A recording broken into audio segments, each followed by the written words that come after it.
should let me love you forever, forever. I wanna love you. Will you let me love you forever, forever and a day, day, day, day, day.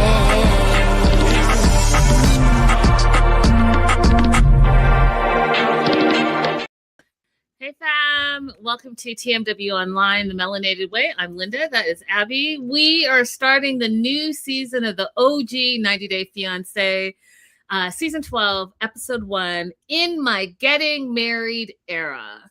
And y'all, this is how I was watching the whole episode. Like this.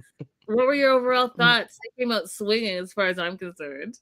I am so excited to have some yeehaw Americans on here, some real honky tonk, some real redneck, some real I need people who watch this show to really take this in because this is the part of America that I feel like a lot of people don't see, don't understand.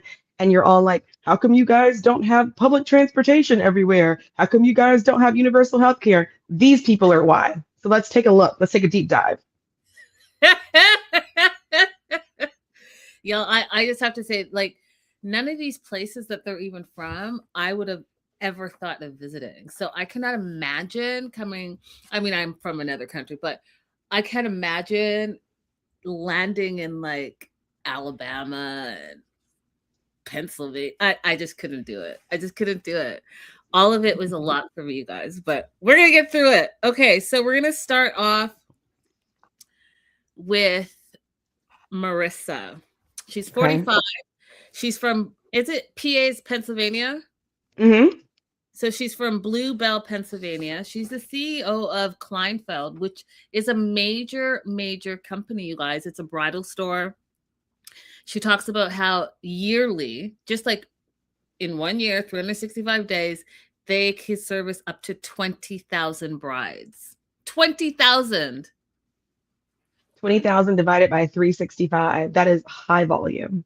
High volume. And we also find out that this is also where they film Say Yes to the Dress in her store in New York City. So it kind of all makes sense. So she's used to the reality TV, the cameras, the whole thing.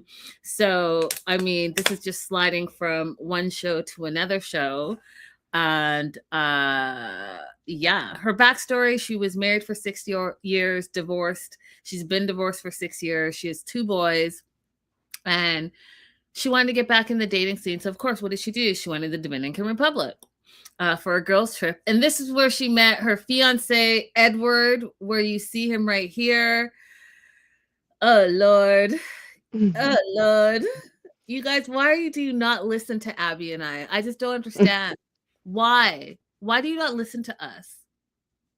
When we say you're on vacay, you're on holiday, that is your holiday bay. Keep that fool right where you found him, which is what she originally did. So Edward's a hotel entertainment worker. They had a little fling-a-flang, and she went on her merry way. And that's where she should have kept it. But she was going back to the Dominican. And so she messaged him, and they reconnected 3 years after their first initial, like, hit it and quit it. Now, common sense would say this 45-year-old woman would be like, hey, I just want to like hook up with him again and call it a day. But no, she decided to bring Vacay Bay into a long distance 2-year relationship. And Abbie, what were your thoughts when she said she went to the Dominican every 6 to 8 weeks for those 2 years to keep like that relationship going? I had such a hard time with this because I see her as a smart person, a diligent business person. I'm a big fan of Say Yes to the Dress, so I've seen her several times on the show, how she's emotionally intelligent in talking to her brides and managing the bride's family.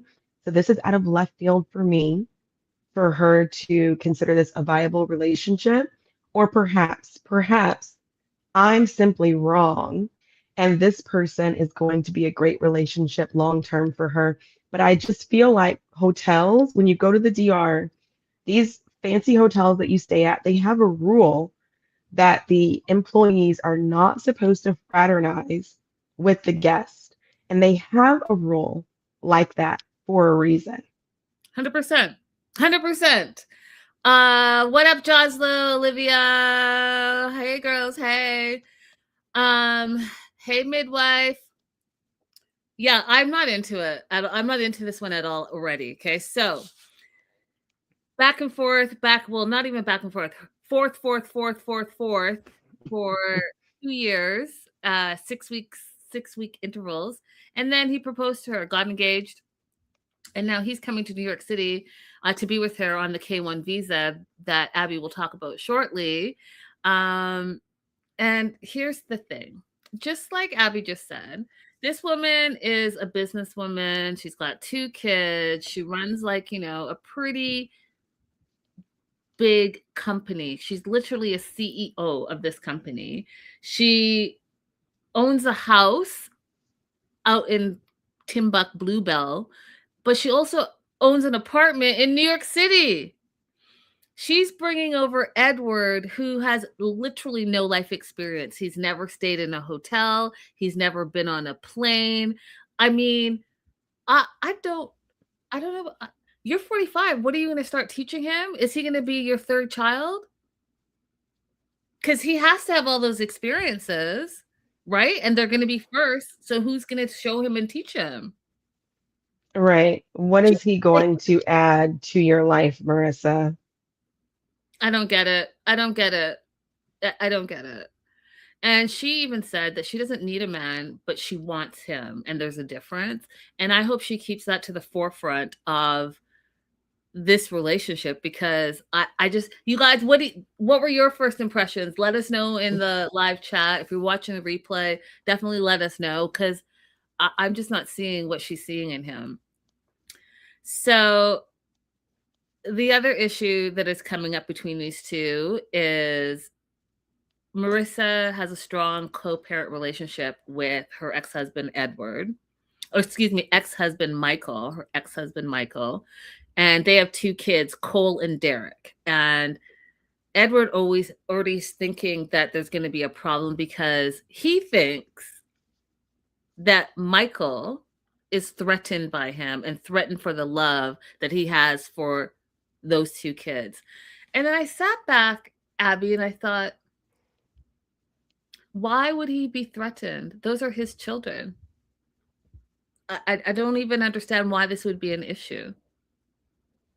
This is an issue of Edward's own making. This is an issue in Edward's mind. This is an issue of machismo. I don't think that this is a real issue. I just don't see it. He's living his best life. He's got his 2 kids. They're strong co-parenting. Why would you be a threat at all? Because you have a little side friendship with these kids. You'll never replace the dad. The dad is in the picture. And I think it was Becca that said, they have 50-50 custodies, and they co-parent. So I'm not sure why you think you're a threat, but here you are. Mm-hmm.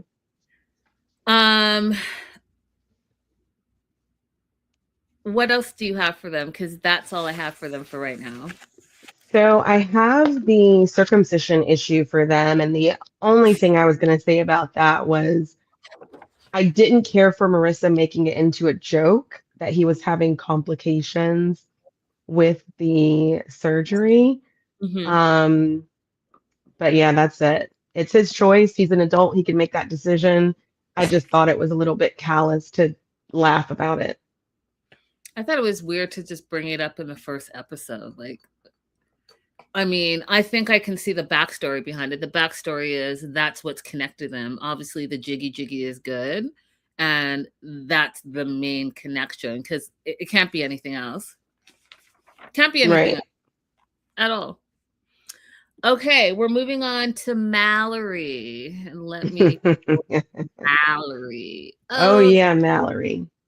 These are the kind of girls that I grew up with, and I'm so excited for you to see her, Linda. I was already listen, when she said she was a basic white bitch, I was like, "Oh, where are we going with this?" Cuz uh, I don't know anyone like this. I've never I just I don't know. I think I probably lived in big cities and I haven't lived like like the southern US country life. I just don't I don't know. It's something else. It's something else. And I really feel like unless you can have this kind of experience, there's a lot of things that can happen that you might not even realize are happening because the language is different. Like the mannerisms are different. And so a lot of times I'll meet people who say, like, where we grew up, there's the Air Force Base kids, and then there's the Mallory types who haven't had very much exposure to different races and ethnicities and cultures.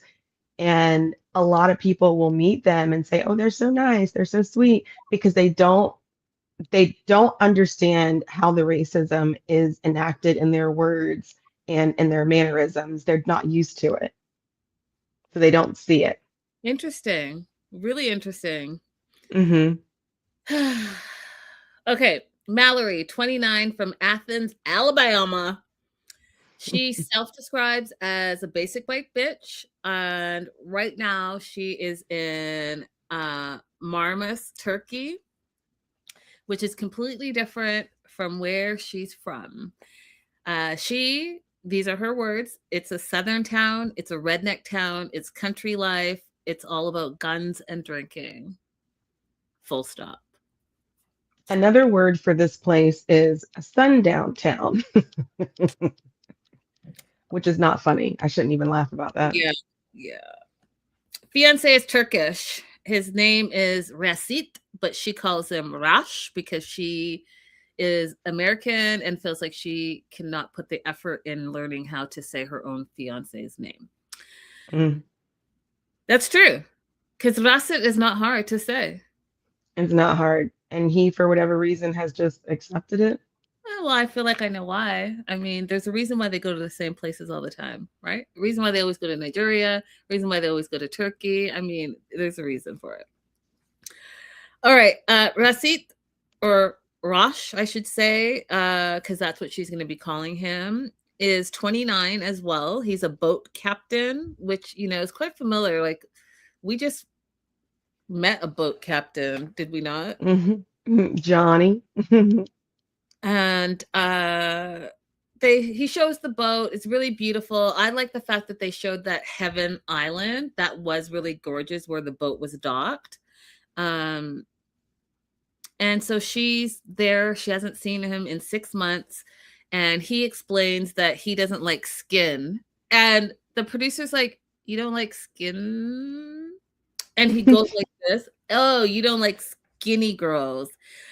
So he thinks that Mallory is a very good match for him.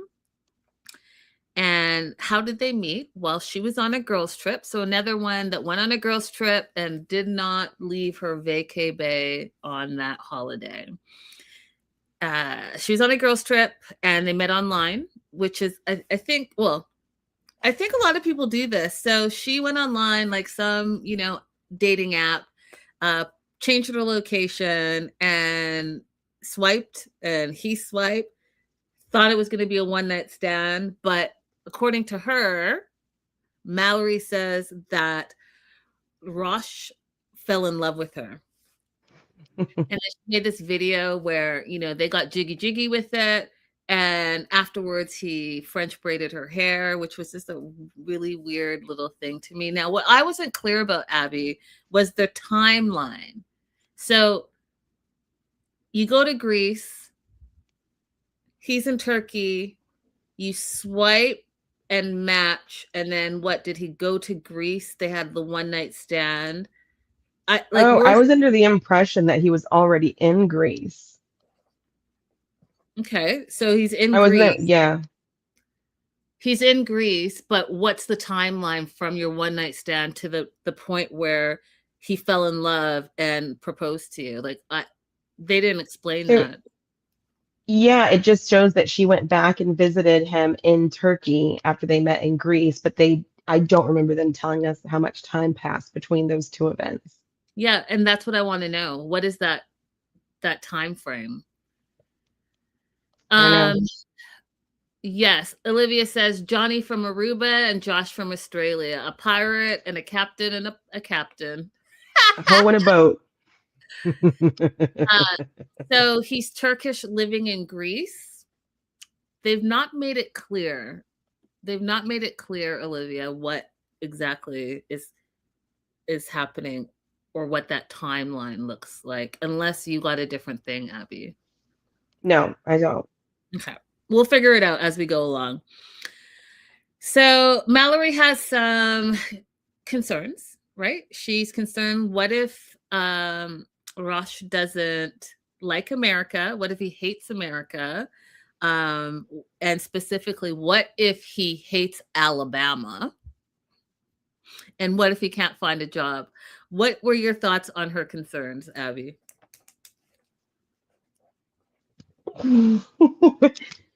Okay. At least Mallory has the presence of mind to know that people in her community are the way that they are, such that he might have difficulty adjusting and finding employment.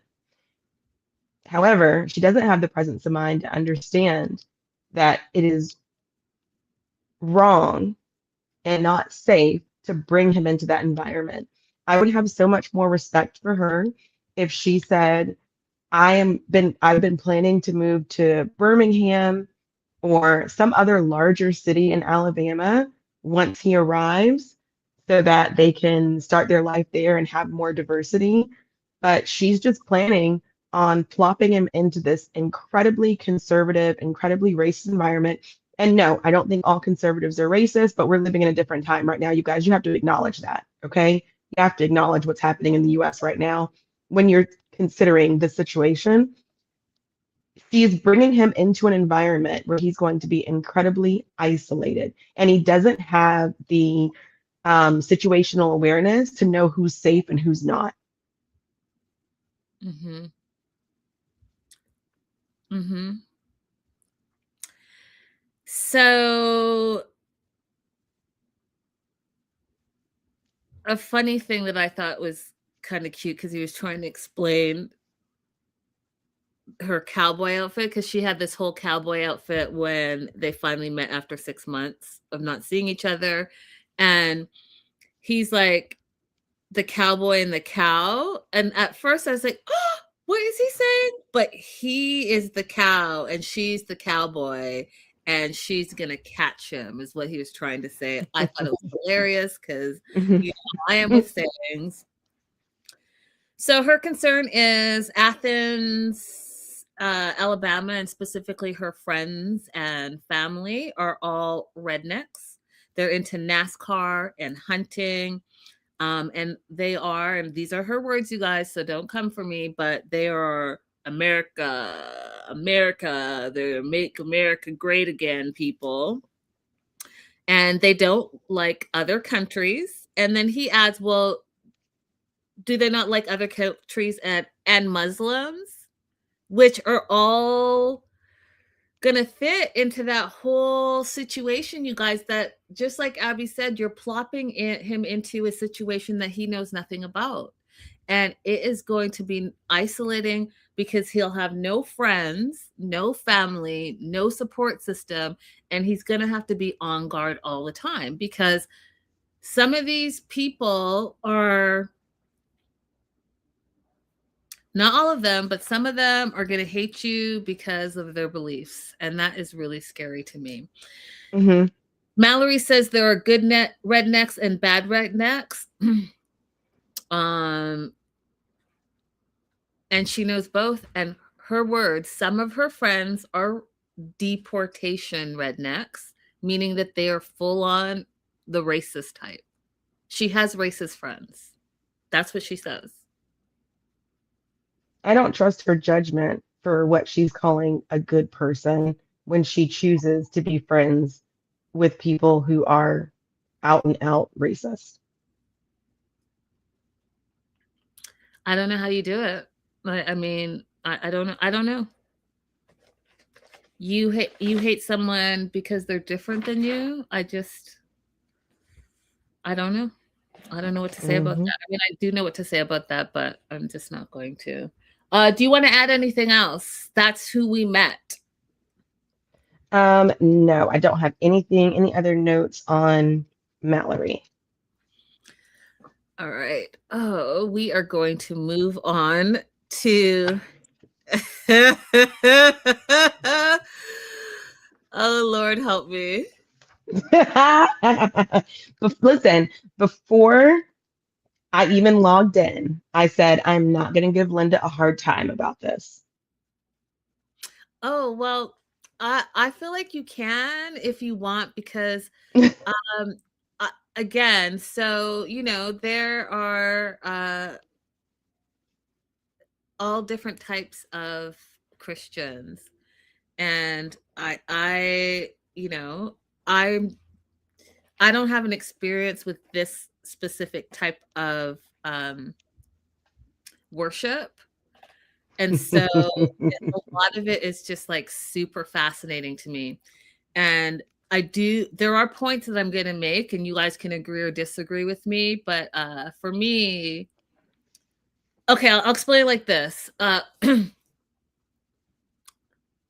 I've been to churches where you pull up and there's valet parking and they sit the pretty women in the first front rows and there's ushers and there's like a friggin' 100-piece band and there's like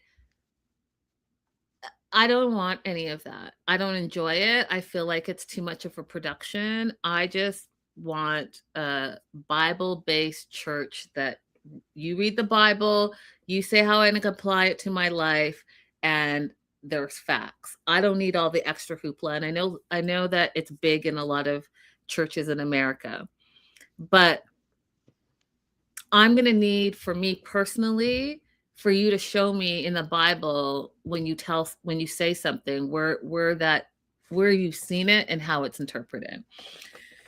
Because my first note before I get into Aisha is she comes out speaking in tongues, and my personal belief is that you can only speak in tongues if someone else in the room can understand and interpret it.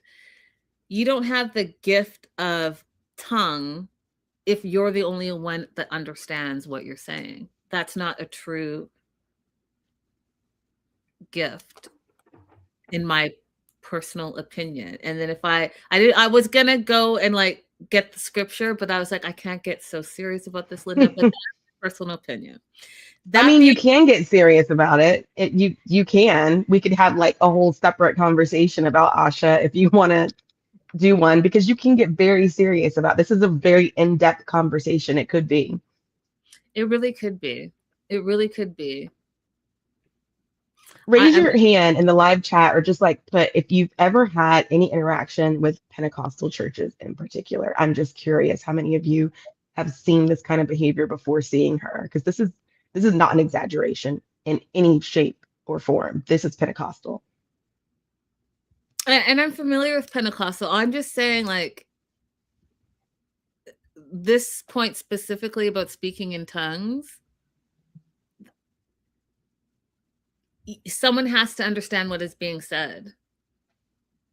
It has to. You have to. There has to be another person. I'll bring the Bible scripture. That's what I'll do next time I see you guys. And then you guys can decide for yourself. That being said, Aisha is from Alabaster, Alabama. She's 38 years old. And her identity is Pentecostal church and faith. And she says that they believe in the entire Bible. And everyone's saying no, by the way. You're in for a treat. You're in for a wild ride. So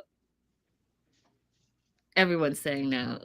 Hey, Silver Lining. So Olivia, no. Becca, no. Joslo, no. I saw someone else, but everyone's just across the board, no. Okay, so then Aisha said that when she was 12, God stopped her in a store and gave her the gift of prophecy. And the gift of prophecy she knew she had because she was able to identify what the next song that was going to be played was. And it was the next song. So from that moment forward, as a 12-year-old, she said that God spoke to her, and she has a gift of prophecy. Now,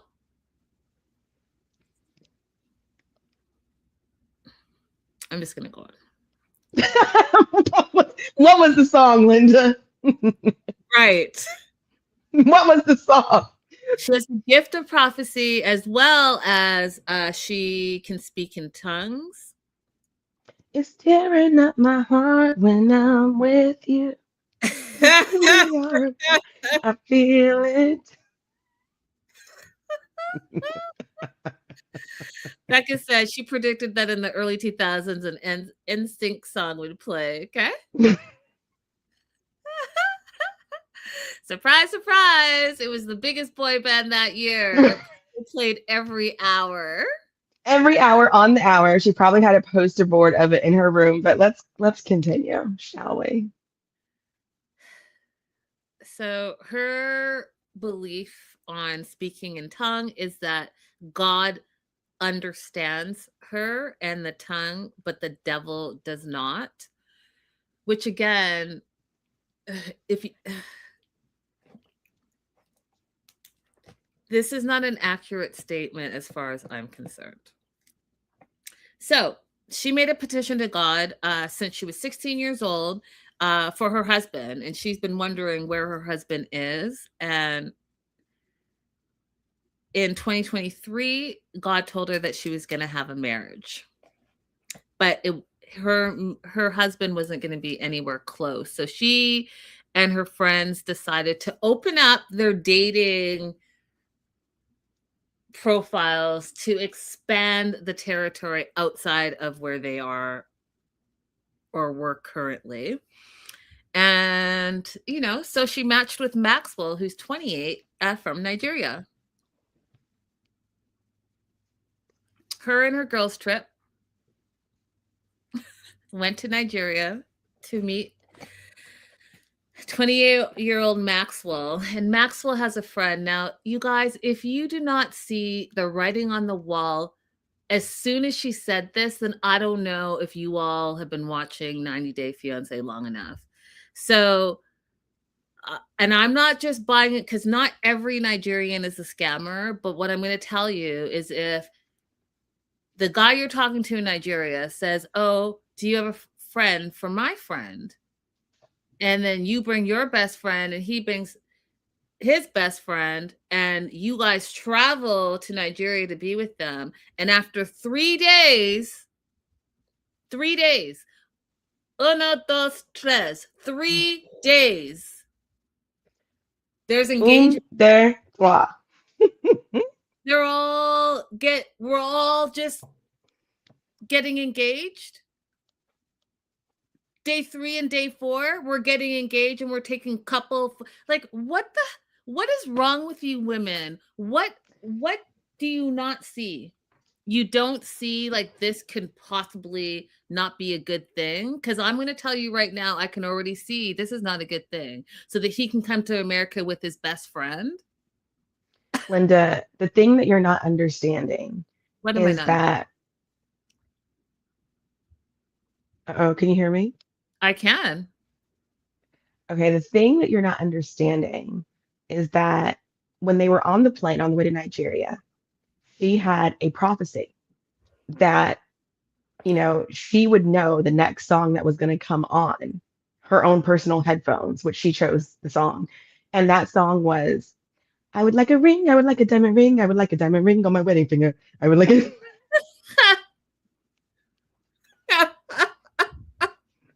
And it was then that she knew when she flew back from Nigeria, she would have a ring on her finger. Now, out of respect for Linda, I'm not going to go into tongues right now. But if it was just you and me, audience, I would totally mock that. You feel free to mock it because I don't believe it. I don't believe it.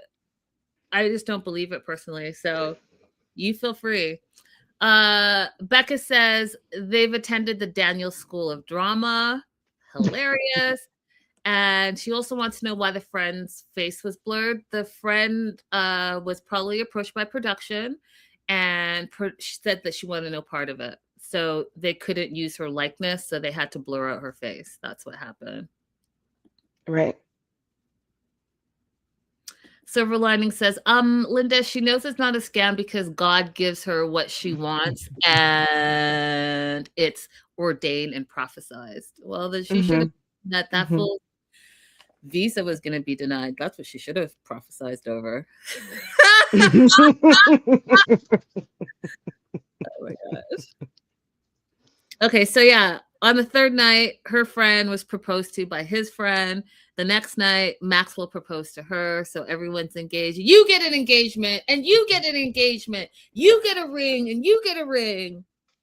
You don't get a visa, and you do not definitely get a visa. Okay. That was funny. Where they went wrong. Okay, so Maxwell and his friend Silas, I mean, they pulled off the hoodwink of the century by being able to get two friends who were traveling together, who were both gullible enough for this, but where they pushed it by getting an interview scheduled on the same date. They really pushed their luck with that. Yeah, agreed. And showing photos of them being like their twins. The photos, that's what got them in trouble. Right. The selection of photos was not a fantastic idea. You got to be careful about which photos you select to show to those officers, because if they're having a day where they really want to dig into the background of those photos and the other people in the photos, they'll get to it. Now, if their lives are generally busy and happy, they're going to let it go. But if they're miserly or if they just have a lot of time on their hands, they're going to get into it. Mm-hmm. Mm-hmm. So she's at the church, y'all. They're all praying for this visa for her fiance to come to the U.S.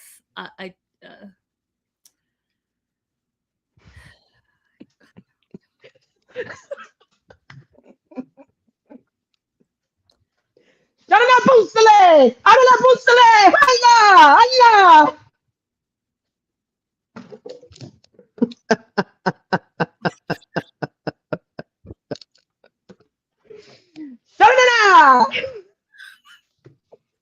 When I was a kid, I used to legitimately just want to stand up and start screaming and see if I could get away with it. You guys, it's just this is only episode 1. I don't know. You guys, TLC. When I tell you that they have just brought their A game as far as they've brought it to day one days where you're just like, this cannot be happening right now. Like this can't be it. But they're finding like people that have never been on TV that are showing you their real lives. Just imagine if her and Daniel had got together.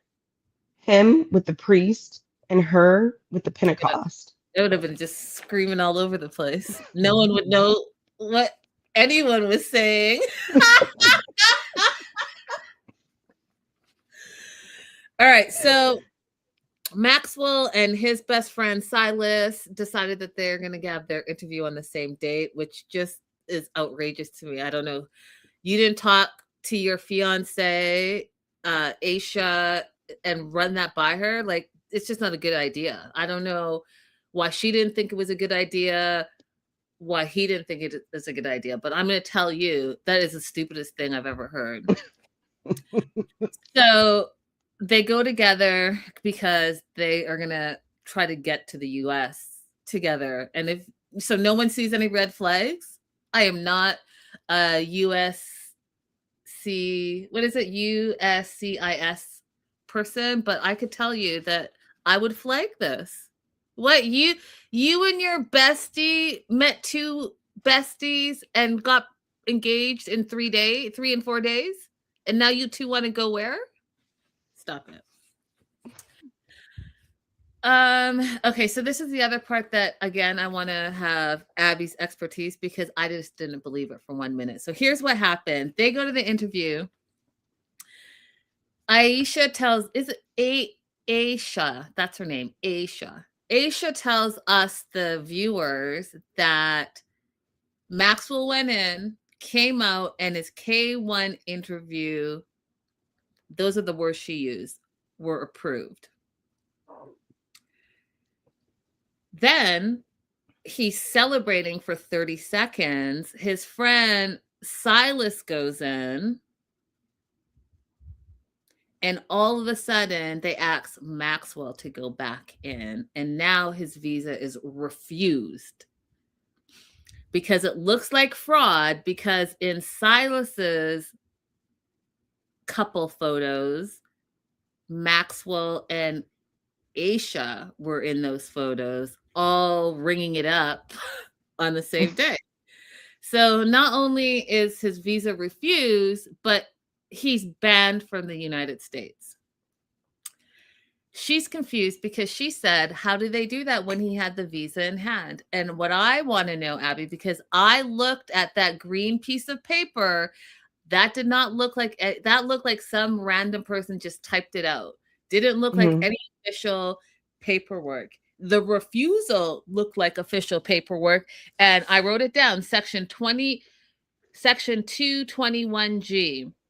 And the reason for his refusal was other, and it said petition to be returned to USCIS for revocation. That's what it said. So it wasn't anything like he forgot something, missing documents. No, we're returning this petition for a K1 visa and we're pulling it. That's it. But then they don't tell us, did the friend get approved or did the friend get denied? You don't talk about that, but you brought him up in this whole situation. And then Maxwell calls her and says, oh, I'm no longer banned, but I can't do the K1 visa, but I want to apply for the spousal visa. And she's against that. Abbie, please walk us through this because I have questions. So specifically for Nigeria, but it also happens in some other countries, they actually don't usually do on the spot approvals. So the only question that I have about his story, because I'm not going to call him a liar, is whether or not he actually had the approval to begin with. What they normally do is put you into admin processing, and they'll tell you, leave your passport here. And if we do eventually approve you, we'll go ahead and stamp it and we'll have you come back. If we don't approve it, we'll just have you come back and pick up your passport. They don't really have on the spot approvals for Nigeria anymore. When you saw the 221G refusal, that is, so when they come into the interview, that means USCIS has already approved their I-29 application. That's the K visa, fiancé visa application, and said, hey, it's okay to set them for an interview because we've already approved this. When they make a 221G denial, they're sending it back to USCIS and saying, you didn't see what I saw, and we want you to reverse this approval. Gotcha. Josla saying WTF was the visa approval paper, no emblem on the paper, nothing. Anyone could have written that. He could have typed that himself and took it with him. I agree with Josla. Yeah. In all the immigration type of paperwork, I've never seen them just hand you some flimsy piece of paper because it would be too easy to replicate. And a real approval is an actual stamp in your passport. It's one of those raised stamps, like the embossed ones. I don't know if you know what I'm talking about. It has ridges to it and texture to it. And it says I-551. And it gives you a number of days that you have to enter the United States by in order to use that visa. It'll say like an expiration date. And it's in your passport. It is not given to you as a loose leaf piece of paper. My prediction... excuse me. Let me. One more thing about the marriage. So they will allow you, even if they deny you a K visa, you can still petition for a spousal visa. They do believe their philosophy is if you go ahead and get married and then submit the petition, that you've met like a higher standard of proving that this is a valid relationship and that it's true and it's not just for the purpose of immigration benefits, because you have to be together longer and put effort into actually doing the marriage.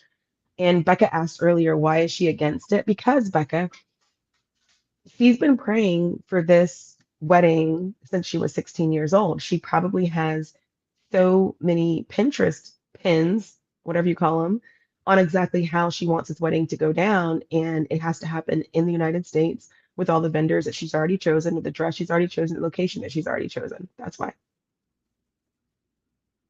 She doesn't want to do the spousal visa because she would have to get married in Nigeria to do that.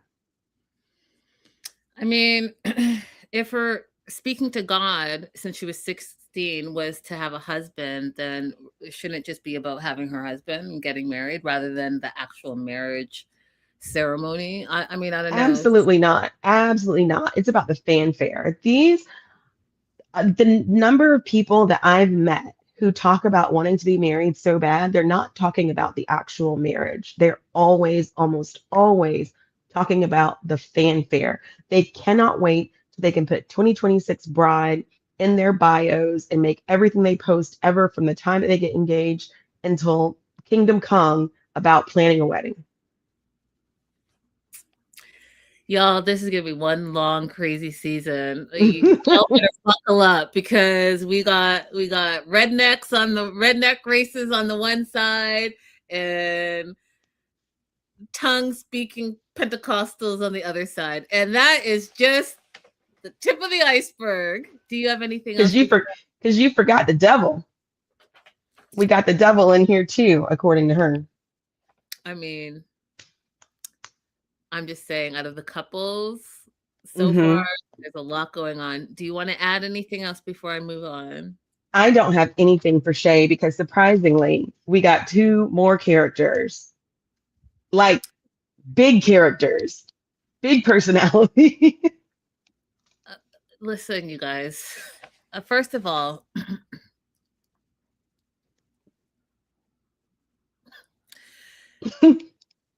y'all just pray for me because the things that want to come out of my mouth, it really outrageous. Shay. This is Shay, you guys. This is probably the best he's ever looked in his life in this photo right here. Shay is from Paducah, Kentucky, and he allegedly is 54 years old. Now, I don't know what y'all are doing in Kentucky over there, but this is 54. Are we sure? Are we sure that's 54? Are we sure she's 54 and he's 54? Are we sure about this?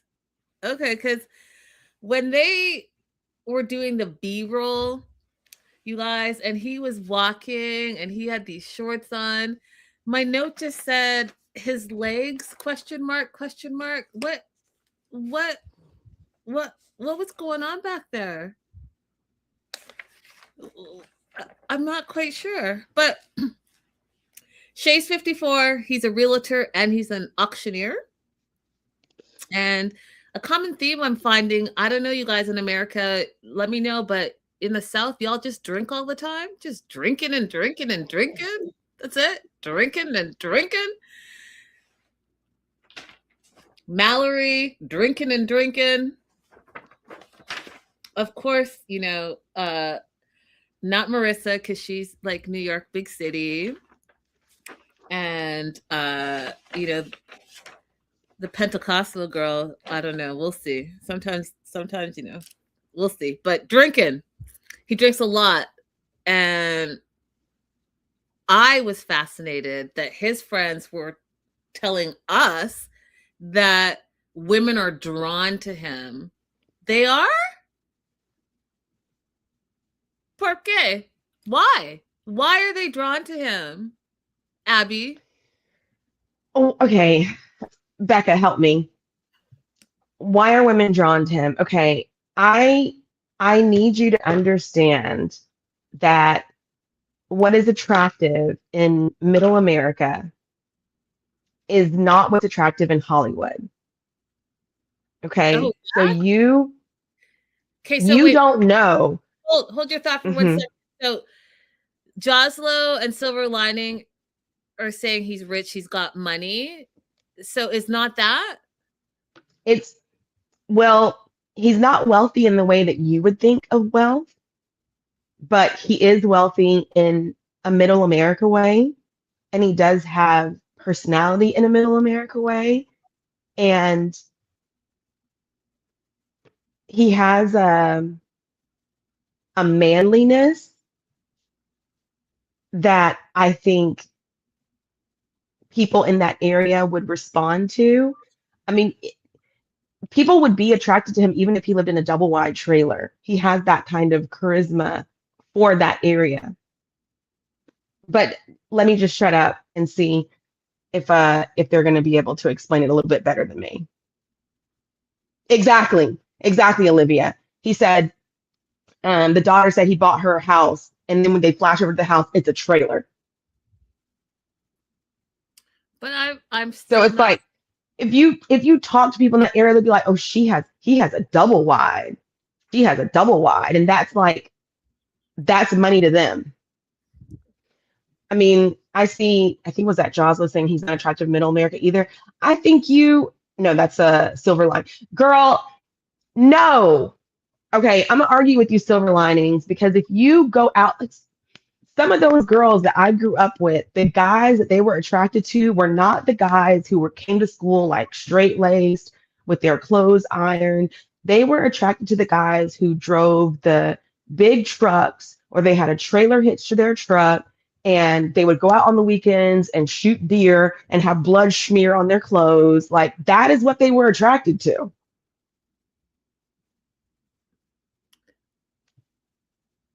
I'm gonna have to have someone just continue to explain it to me. But Olivia says it's trailer park wealthy, not big city New York City, LA wealthy.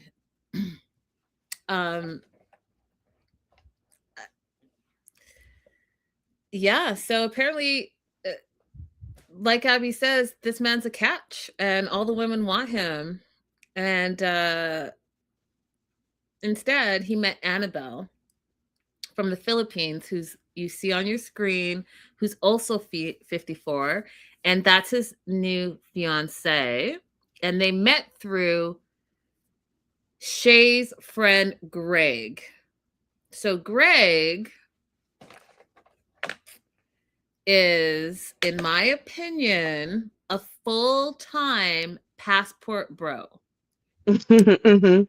Went to the Philippines and met his wife, but not enough to bring her over to America, in the sense that he goes to be with his wife for 6 months out of the year and then he comes back to America. He leaves her there and comes back to America. So he goes, gets what he needs from her for 6 months and then says deuces.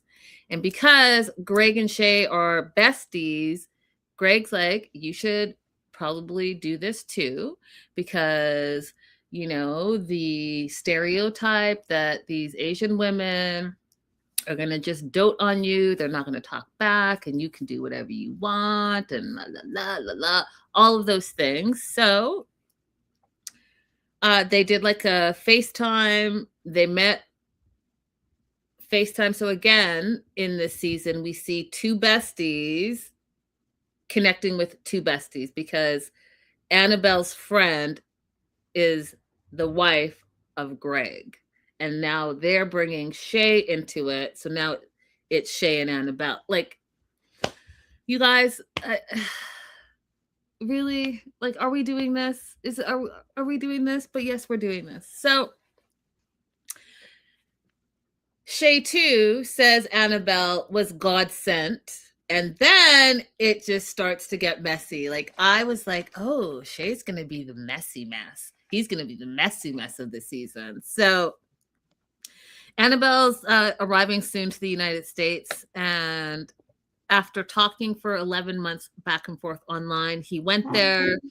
And the first day that he got there, he's like, hey, I need to take a shower. He gets in the shower. She strips naked, y'all. First day, jumps in the shower with him to scrub him down. He says that she scrubbed places that he didn't know there were crevices. I sat back appalled. What are we doing? You guys, what is happening? Am I living in a different world than everybody else? Because I don't understand what is happening right now. I had a hypothesis. Like, we haven't met Annabelle yet, so I don't know. But I was like, did he smell that horrendous that she said, if I'm going to make this work, I got to clean him up. If I'm going to endure this, I got to clean him up. Is this what happened? I wouldn't be surprised, because not only did she scrub him down, she clipped his toenails. What? So she either came equipped or she went to the front desk and said, I need some emergency toenail clippers.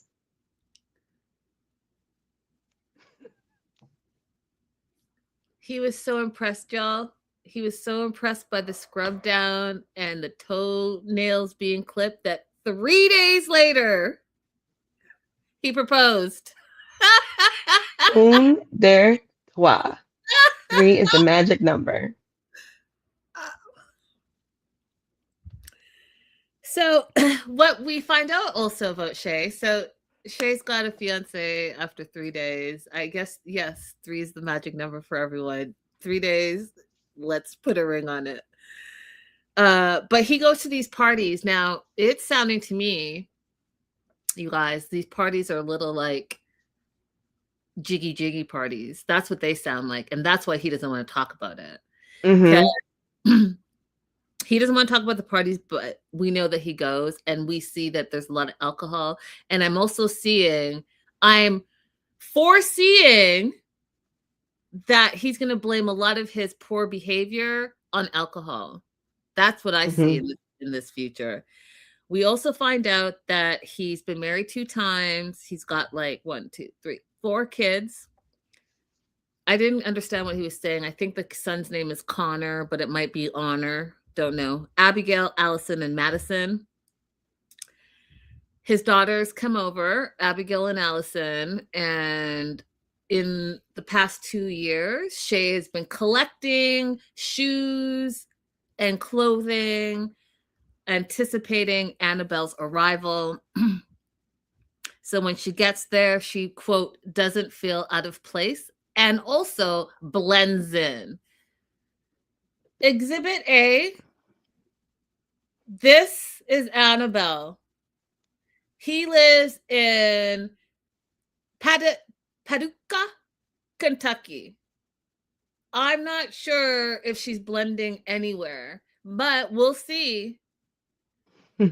I would hope that they would accept her and allow her to be herself and stand out for who she is as a Filipina. But what do I know? She needs to blend in to Paducah, Kentucky. Paducah? I don't even know. So he's bought this clothes, and then this is the part that I don't know about you, but it was very alarming for me. It was very alarming for me. Red flags, questions.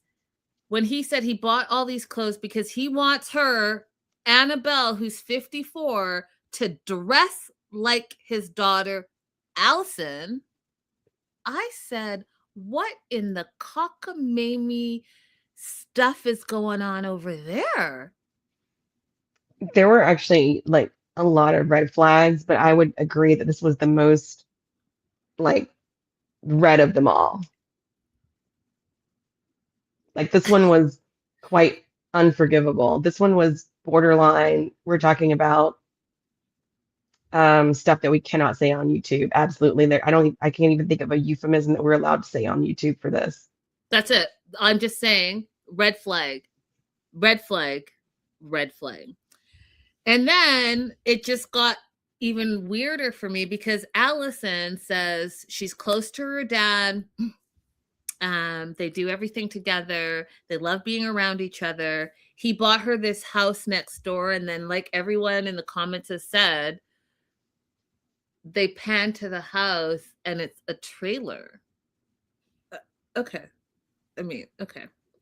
And it's right next door so that she can be around all the time, and she has free rent and free childcare. So you've thrown in the fact that you have a kid, so there's a kid somewhere in the mix here, right? For your childcare, and possibly more than one kid. Fine. But then when Allison said that she wants to make sure that Annabelle understands that she comes first, and she wants to be able to have alone time with her dad without Annabelle, I was like, am I the only one that thinks what they're saying sounds a little off? Because you want to your dad, you want to be number one. Yes, you're kids are important, but I wasn't like, kids should be your main priority, but that's not the vibe I was getting. Like, well, she's an adult. She's an adult, and so she's an adult with her own child. So it is weird for her to need to assert this dominance over her father's space as opposed to allowing her father to have a full-on partner. Hey, avoiding eye contact. Omalu is trying to help me say Paducah. Paducah. So yeah, you guys, she wants to be first and foremost in her dad's thoughts and prayers, and wants time alone with her dad. And then so we've got the passport bro behavior, we've got the drinking, we've got these sketchy parties, we've got the daughter situation, and then now, because that was not enough, y'all, we've got Nicole, ex-wife number 2, who lives down the road, who is also his baby mama of his youngest, Madison. She comes to the house, you guys, and I could already tell it was going to be a mess because she's standing in the doorway, like halfway in the house, but he's not inviting her in. The daughter's like all tensed up as if this is her rival. I was like, oh, what in the Southern mess is this? So we find out that they were married for 4 weeks, y'all. They were married for 4 weeks.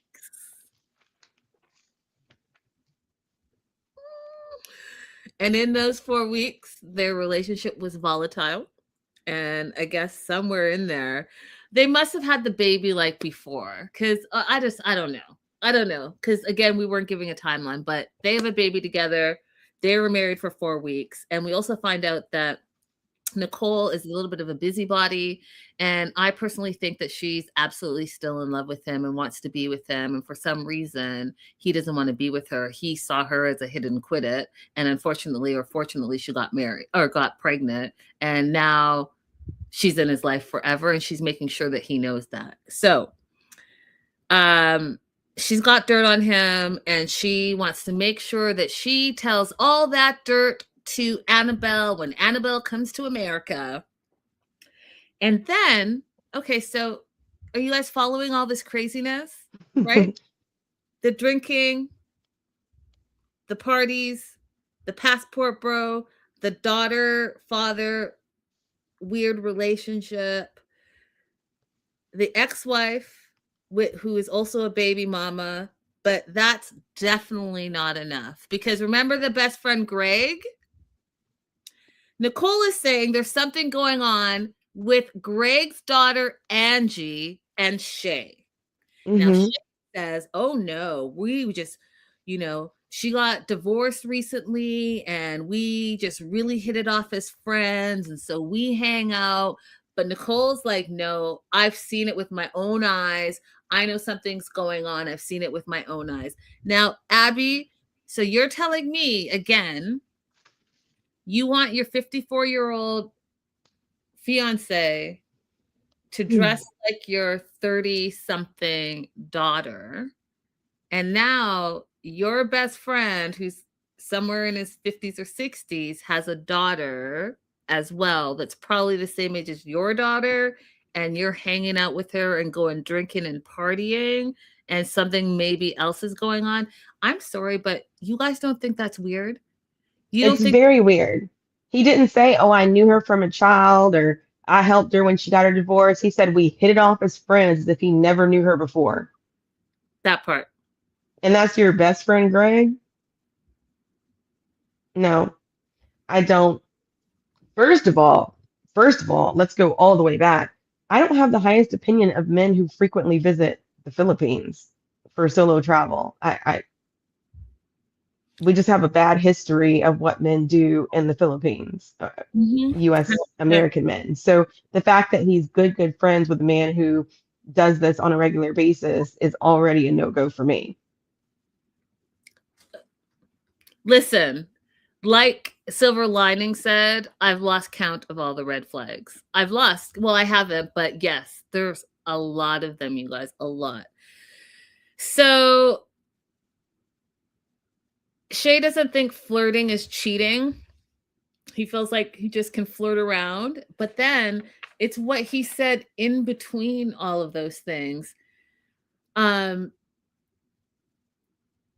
He goes to these parties. He doesn't tell Annabelle about these parties, and what he does at these parties doesn't matter because she's not here in America yet, he says.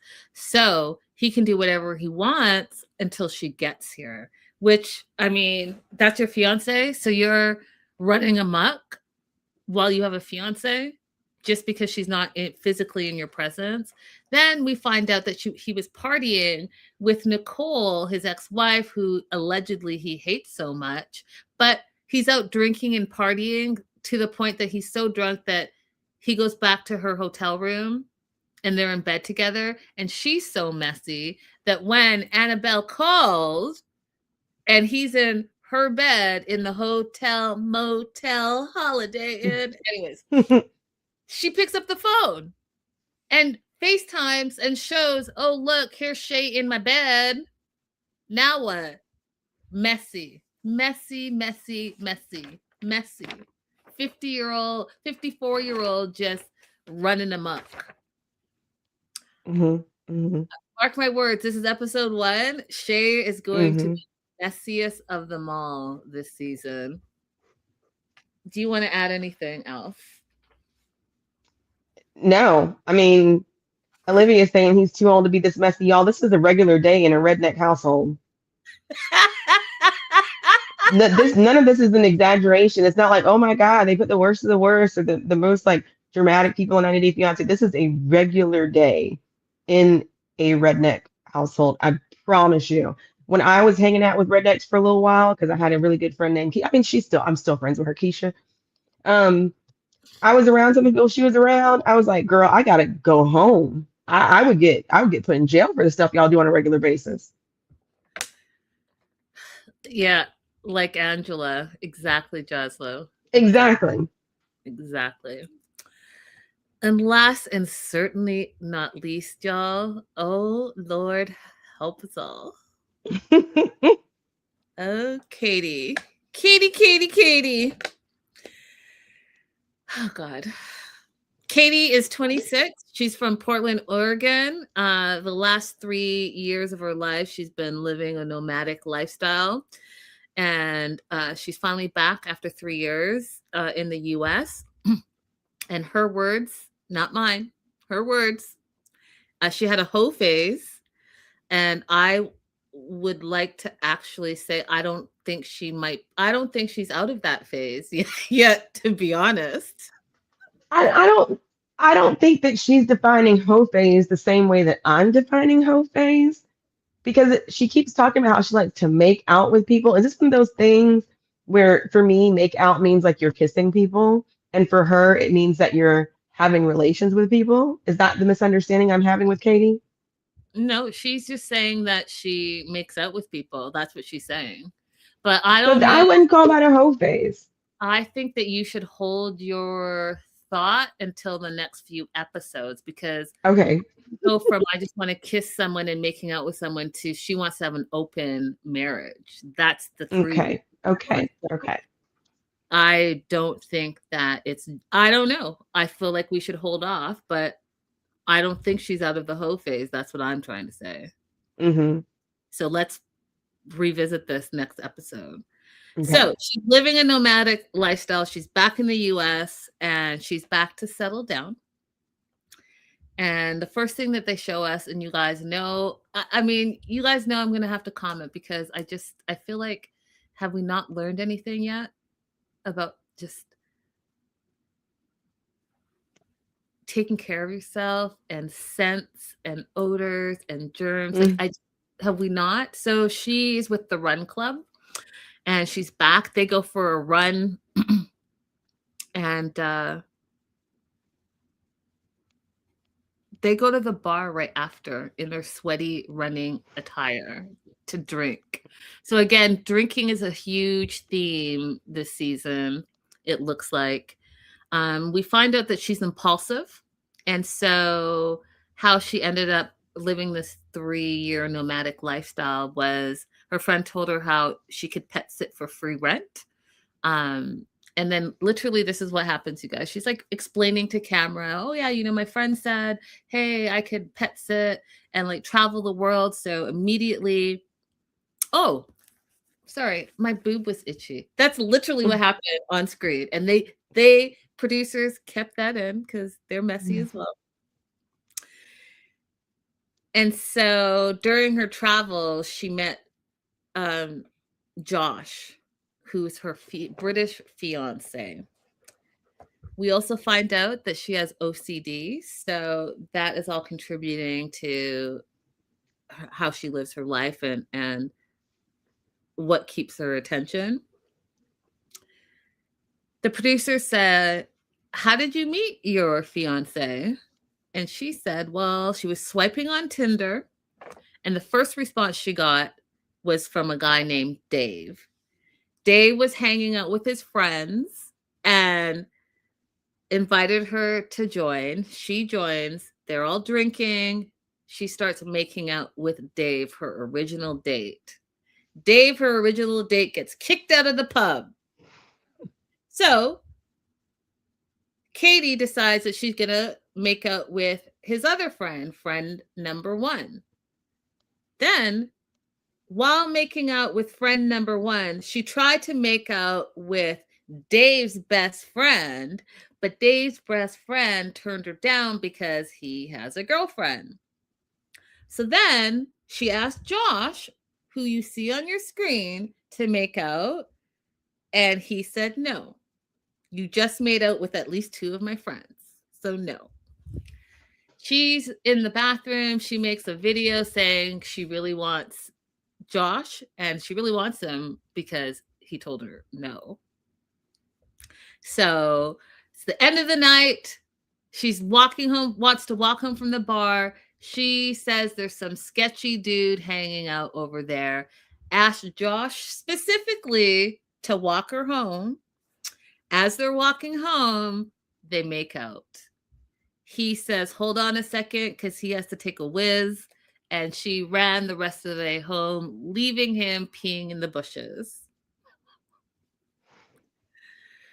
Must have been attractive to him because she reaches out to him while she's in Milan, asks him if he wants to join her because she's pet sitting there. He does.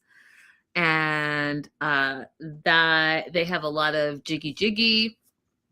And she then cuts to from camera, tells us that Josh is allergic to nuts, so there's no kissing if nuts are in her mouth. And she dies of laughter. I die of laughter because she tells a story and then she cuts to something else and then she continues her story. And I just think it's brilliant. It's brilliant. She then tells us that random story about she went from London to Mexico because her friend got married and then she just got back. Josh proposed to her in Turkey. And and you guys, that's literally all she said about it. She said she thought it was a photo, but it was a video. He videoed the proposal. That is all she said. Then she quickly jumps to how she's still out there getting drunk and kissing other guys, and she ties it to her OCD. And she says her OCD is also tied to her intrusive thoughts. So when she gets drunk, she wants to make out. Those are her thoughts. So she makes out with random guys on a regular basis. And she's been doing it more often these last few months. The reason she does it is because she wants to feel wanted. That right there is the truth. Period. Full stop.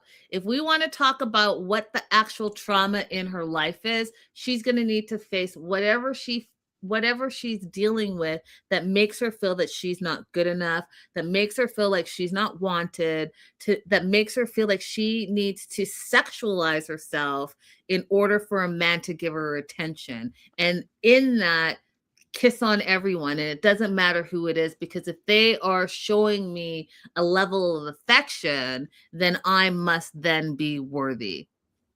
Mm-hmm. Do you want to add anything before I move on? I will say one thing that I learned about OCD. I had a girlfriend whose daughter was diagnosed with OCD, and I didn't realize that it causes executive dysfunction because I took her girls to get ice cream one day, and the one who had been diagnosed with OCD had a breakdown when it came time for her to choose her ice cream toppings. I didn't know that that was a part of OCD. So I'm willing to accept Katie telling me other things that are a part of OCD that maybe I'm not aware of. So I'm not going to outright say like her OCD is not causing any of her behavior. But when she says things like, when I drink, the alcohol has a different plan for me, baby, that's alcoholism.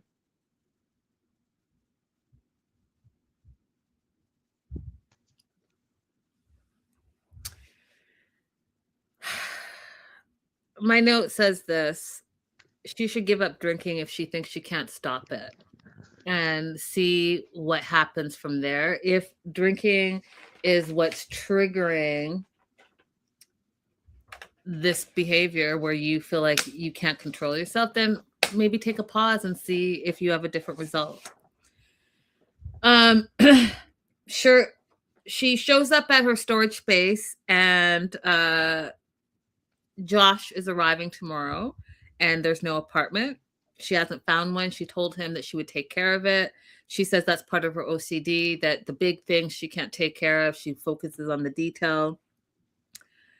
So when she says she will do stuff, she tends to not do it. And so hence there's no apartment as of yet. So she is going to have him stay at a hotel with her until she figures it out. And she figured out a lease. Now, this girl signed a lease, sight unseen.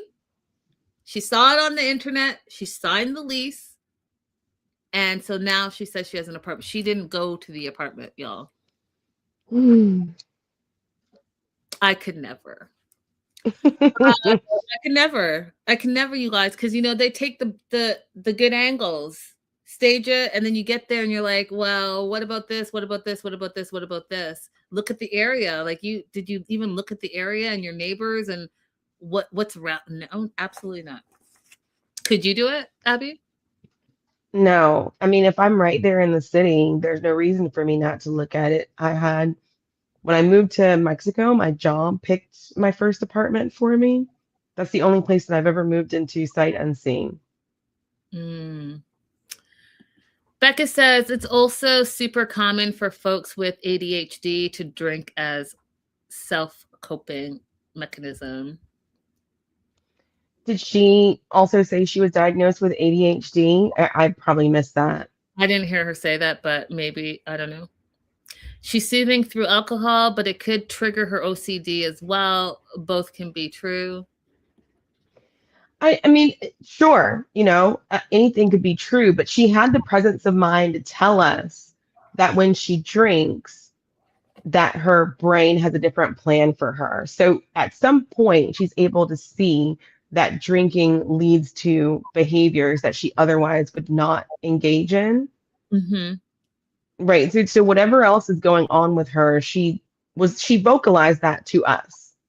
Yeah, agreed. So as she's talking about Josh's arrival, she's making cake pops and a whole like American flag and red and blue and silver balloons. And she's already starting to complain that they don't have enough jiggy time. She says that he's conservative. He doesn't like to talk about having jiggy. And so this is something that they're going to have to resolve before they get married. Abso-friggin-lutely.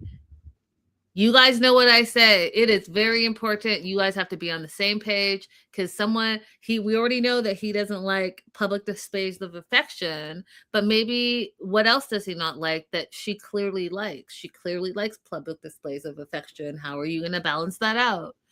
She's already complaining that she's not having enough jiggy time. So what's enough for her and what's enough for you? That's a conversation that needs to be had because I will tell you this, men cheat. And if you're already having problems up front and you're having too much or too less, someone's cheating in there for sure. 100%.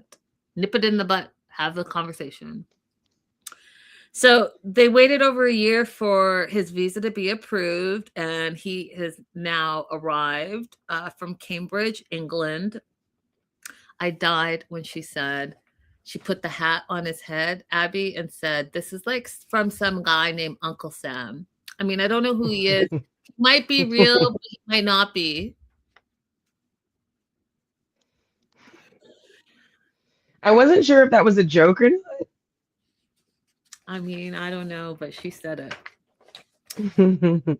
Josh says they're polar opposites, but Katie is chaotic, wild, and lovely, and he loves her. So we'll see what happens. I think that she brings him an entertainment value, and I don't know if that's necessarily a good thing or not. Let me know what you think. Abbie, do you want to add anything else? No, it's really excited to see how this season progresses. You guys hang out with us because it's going to be a good one. Olivia says, does he just want to be in the US? I don't get that vibe from him. He's British. He can come to the US if he wants to. Yep. Let us know your thoughts on these couples that we've met so far, and we'll see you guys very soon. We're catching up all over the place. Boom, boom, boom, boom, boom. We love you guys, and we'll see you later. Toodaloo. Bye-bye.